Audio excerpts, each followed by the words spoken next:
Hello, so last year I shared my thoughts on The Legend of Zelda Breath of the Wild's breakable weapon mechanic, because I'm always several years late to every conversation. I just can't help it, I love being redundant. So in that spirit, I'd like to talk about an equally pervasive criticism of Breath of the Wild, one that's persisted over the years despite the fact that, to me, it's pretty damn crackers. I'm talking of course about the idea that Breath of the Wild isn't a good Zelda game. I just can't help it, I love being redundant. And look, this is all gonna be incredibly subjective. Please remember that this is 100% opinion. I'm just some random dipshit trying to have fun on this crazy blue marble, you know? Here on Die and Die, friendly good-natured conversation is the name of the game, so if you ever disagree with me, I have no beef with you. I think you're wrong here, but hey, we're cool, you wrong piece of shit. You stupid, wrong-ass motherfucker. Breath of the Wild is a game that was specifically designed to buck convention. According to series director Eiji Aonuma, the central goal of the project was to respond to feedback of previous outings Skyward Sword and to develop a more open-world game that reevaluated core Zelda features. So it's unsurprising that regardless of anything else, the final product was as bold and innovative as it was. But consequently, this has led to some people claiming that the game changed too many things for it to comfortably fit within the established Zelda template. But here's my problem with that. If you go by that logic, then Zelda hasn't really been Zelda since the first one.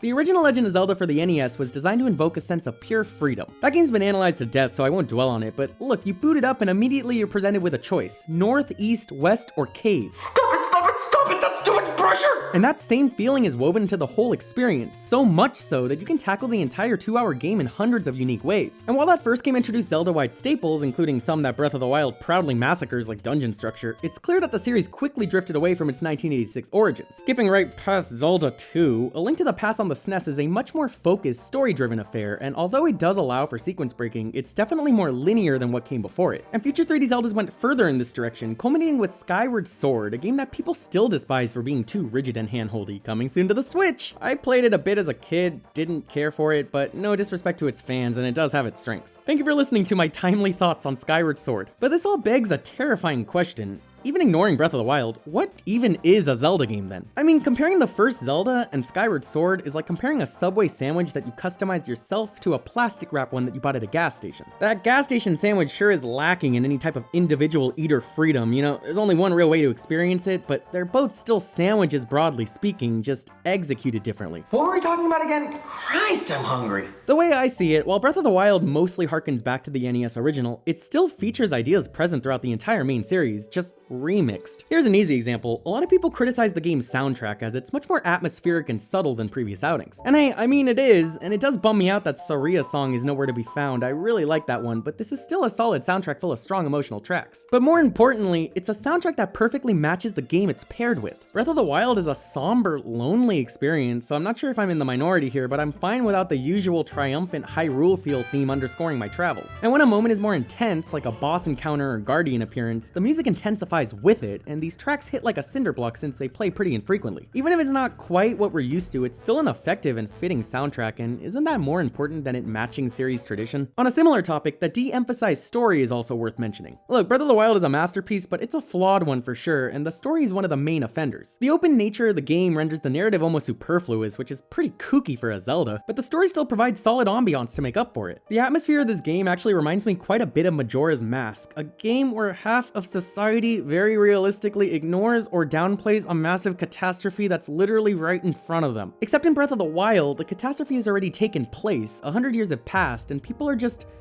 living their lives, building communities, and trading horses while evil is lurking right around the corner. There's this constant feeling of turmoil, like it's already too late. Old series landmarks like the Temple of Time are desecrated, monsters are beating the out of joggers in the woods. That's just how things are now, and you gotta get used to it like everybody else did. So sure, the narrative is lacking, but this doesn't feel like a simple Mario story either, and the game is still able to effectively convey its themes in a way that allows it to fit comfortably within the series, at least I think. But those aren't the only reasons people say this doesn't feel like a Zelda game. Obviously, the video's not done. A main criticism I've seen lies in the gameplay, with people often pointing out a lack of proper dungeons. In Breath of the Wild, typical Zelda dungeons just don't exist, but they're not replaced by nothing. Instead, the game features 120 unique shrines that are scattered all over the place and feature one-off puzzles or combat challenges, 4 divine beasts which are like dungeons but less linear and also honestly less good, and Hyrule Castle which is kinda dungeony and does a solid job, B+.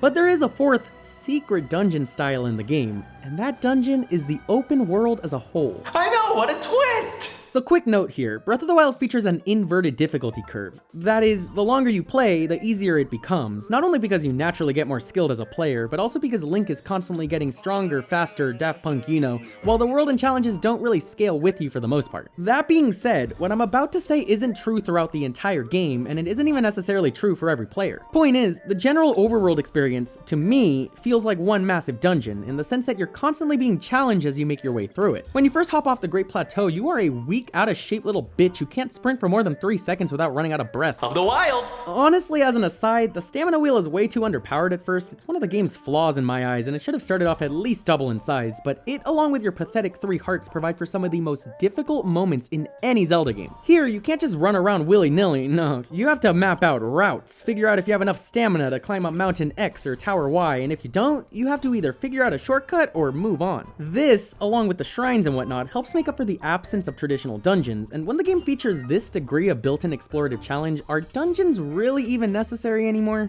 The answer to that question is yes. I totally agree that it feels weird that they aren't here, and I do hope we get something more like them in the sequel. But that being said, I firmly believe that the Breath of the Wild overworld is a more rewarding dungeon experience than some of the previous game's actual dungeons, even if it isn't exactly a perfect replacement. Also, the shrines and the Divine Beast would feel way more like dungeons if they were just f***ing colored differently. But I think the most frequent argument of all is that this doesn't feel like a Zelda game because there's a lack of strong progression. In previous outings, you'd find items in dungeons that function not only as keys to move forward within that dungeon, but as useful tools for the rest of the game as well. For example, finding a bow and arrow not only allowed you to hit switches and whatnot that were previously unreachable, but made for an exciting new option in combat as well. In Breath of the Wild, yeah, here's Magnesis, Stasis, Cryonis, and bombs. This isn't a fucking charity. Let me be clear and say that I strongly understand this criticism. I see you, I hear you, thoughts and prayers, etc. Perhaps Breath of the Wild is a bit too simple for its own good in some ways, and the game is clearly designed to be intrinsically rewarding, as in your main reward for playing is just the fun of playing on its own. This simply doesn't work for every individual player, so again, I get it. But I think that the structure of this game is one of its greatest strengths, and it doesn't take away from the overall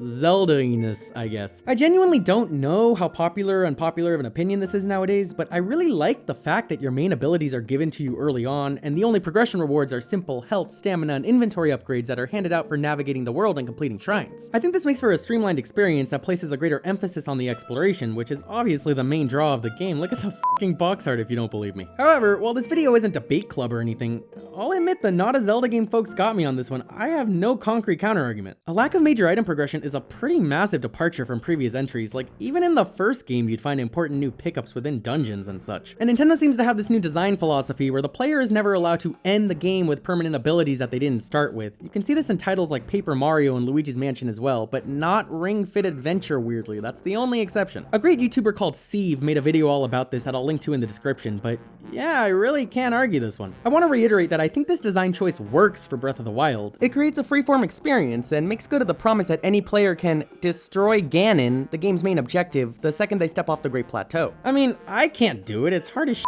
but it is possible. But yeah, this change to item progression is a radical one, and the more I think about it, the more I realize why people feel like this game is so different. I don't fully agree with it, but huh. On that note, I'd like to wrap things up by sharing a famous philosophical thought experiment, one that I'm choosing to brand as Anthony and the Magic Axe. That's copyrighted, don't steal it. Let's say your name is Anthony and your cool grandpa, hypothetically named Johan, gives you his favorite childhood axe. It feels like a nice durable axe, but once you get home and start chopping up some wood for fun, suddenly the head of the axe pops right off and explodes, I guess, I don't know. Guess it was a pretty shitty axe then, huh? Anyway, you drive your Anthony ass to Home Depot and purchase a new axe head. Simple, intuitive, like most Anthonys are. So you're back at home demolishing wood for no good reason, when suddenly the axe's handle splits. Jesus, this is the flimsiest axe ever made. F you, grandpa. So this time you go to Lowe's instead and purchase a new axe handle, screw it on the head, and boom, mission accomplished. Now here's the question. Is this still Grandpa Johan's childhood axe, or is it a new one? When people are asked this question, which keep in mind has no solid answer, that's the whole point, they sometimes get all stuffy and say, oh, no duh, it's a new axe, it's made of entirely new components.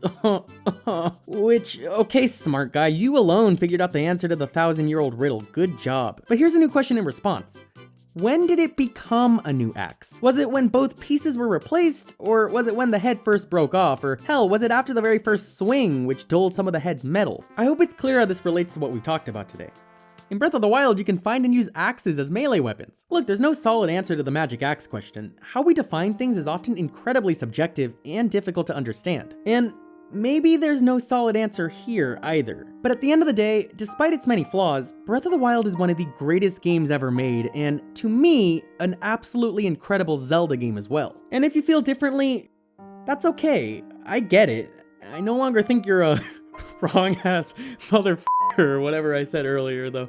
Honestly, I still disagree with you. I mean, the words Legend of Zelda are right there on the box, so there you go. It's a Zelda game. The box says so. That's all for today. Tune in next year when everybody's going nuts over Breath of the Wild 2 and I release my 15-minute video talking about why I can't f***ing stand the rain in Breath of the Wild 1.